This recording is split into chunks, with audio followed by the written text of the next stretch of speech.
Hi hello friends, welcome back to our channel. நம்ம சேனலில் வந்து ஒரு 2 வீக்ஸாக பார்த்தீங்கன்னா நான் வீடியோவே போடல. ஏன்னா நாங்கள் வந்து இங்கே ஊருக்கு வந்துட்டோம். ஒரு சில ப்ராப்ளம்னால நான் வந்து வீடியோ எடுக்க முடியல. இன்றைக்கி பார்த்தீங்கன்னா இங்கே ரொம்ப வெயில் ஜாஸ்தியாக இருக்குது. பெங்களூரில் இருந்துட்டு வந்துட்டு இங்கே வந்தங்காட்டி வெயில் உண்மையிலுமே ரொம்ப அதிகமாக இருக்கிற மாதிரி ஃபீல் ஆகுது. ஸோ காட்டில் போய் இளநீ போட்டு குடிக்கலான்னு காட்டுக்கு வந்துட்டோம். இங்கே பாருங்கள், கையிலேயே பறிச்சிக்கலாம். ஒரு 2-3 மரம் பார்த்திங்கன்னா இந்த மாதிரி கீழேயே இருக்குது இளநீக்காயெல்லாம். அதுக்கப்புறம் கீழே பாருங்கள், வல்லாரக்கீரை ரொம்ப அதிகமாக இருக்குது. ஒரே ஒரு சின்ன கொத்து தான் கொண்டு வந்து வச்சுச்சு. அது பார்த்திங்கன்னா ஏகப்பட்ட கீரையாக ஆயிடுச்சு. அதுக்கப்புறம் அப்பா வந்து இளநீ போட்டுட்டு வந்தாங்க. என்னதான் இருந்தாலும் பெங்களூரில் பார்த்தீங்கன்னா 50 ரூபா போட்டு குடிக்கிற இளநீ நம்ம வீட்டில் வந்து சும்மா கிடைக்கிறதுங்கிறது மனசுக்கு அவ்வளோ எப்படா குடிக்கலான்னு ஆதிரா பாருங்கள் எப்படி எதிர்பார்த்துட்டு நின்றுட்டுருக்குறான்னு கையில் குண்டாவை வச்சுக்கிட்டு. நான் வந்து இங்கே வந்து 2 இயர்ஸ் நம்ம இருந்தப்போ டெய்லி இளநீ வந்து கேட்டே இருப்பா எங்கள் அப்பாட்ட.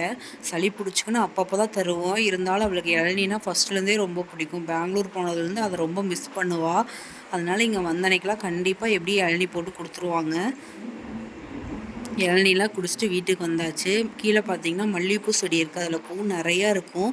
அதனால் தங்கச்சி வந்து அதை பறிச்சிட்ருக்குறா. இங்கே வந்து இந்திக்காரங்களுக்கு வந்து நாங்கள் ஒரு 4-5 ரூம் கட்டி விட்டுருக்கோம். அதில் வந்து அவங்களாம் இருக்காங்க. ஸோ அந்த சைடு தான் வந்து மல்லிகைப்பூ செடி இருக்குது. அதுக்கப்புறம் நைட்டு பார்த்தீங்கன்னா இங்கே வந்து ஒரு கோயில் ஃபங்க்ஷன். அதில் வந்து தீப்பந்தம் எடுத்துகிட்டு இது விளையாடுறாங்க. அது வந்து உண்மையாலுமே கருப்பராயன் அப்படியே நேரில் வர மாதிரி ஒரு விலாகில் வரும் பாருங்கள். அதை நான் உங்களுக்கு பின்னாடி அட்டாச் பண்ணுறேன். அதை பாருங்கள் கண்டிப்பாலும். நம்மளுக்கே அப்படியே ஒரு நிமிஷம் பக்குன்னு ஆயிரும். அந்தளவுக்கு சூப்பராக இருந்துச்சு. இப்போ தான் எல்லாம் ரெடி பண்ணிகிட்ருக்காங்க.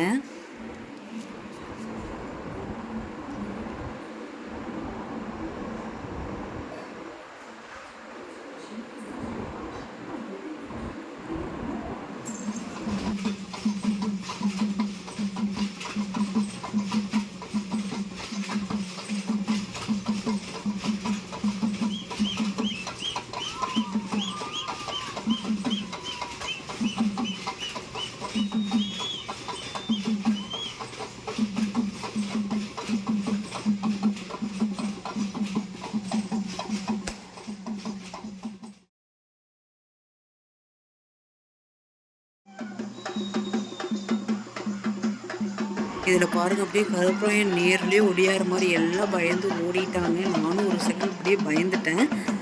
பாருங்கள், உண்மையாக அவ்வளோ சூப்பராக இருந்துச்சு. அவ்வளோதான், சாமி ஆடிட்டு ஓடிடு. அதுக்கப்புறம் மலை இறங்கிடுவாங்க. அவ்வளோதான்.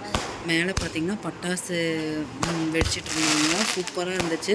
எவ்வளோ தான் நம்ம வந்து ரொம்ப பிகு பண்ணிவிட்டு பந்தா பண்ணிட்டு இருந்தோம்னால மேலே பட்டாசு வெடிக்கிறத வாயான அண்ணாந்து பார்த்துட்ருக்கிற சுகமே தனி தான். என்ன மாதிரி சில பேர் இருப்பீங்கன்னு நினைக்கிறேன். இந்த வீடியோ பிடிச்சிருந்துச்சுன்னா லைக் பண்ணுங்கள், ஷேர் பண்ணுங்கள், கண்டிப்பாக சப்ஸ்கிரைப் பண்ணிடுங்க. பாய். வேற ஒரு வீடியோவில் மீட் பண்ணலாம்.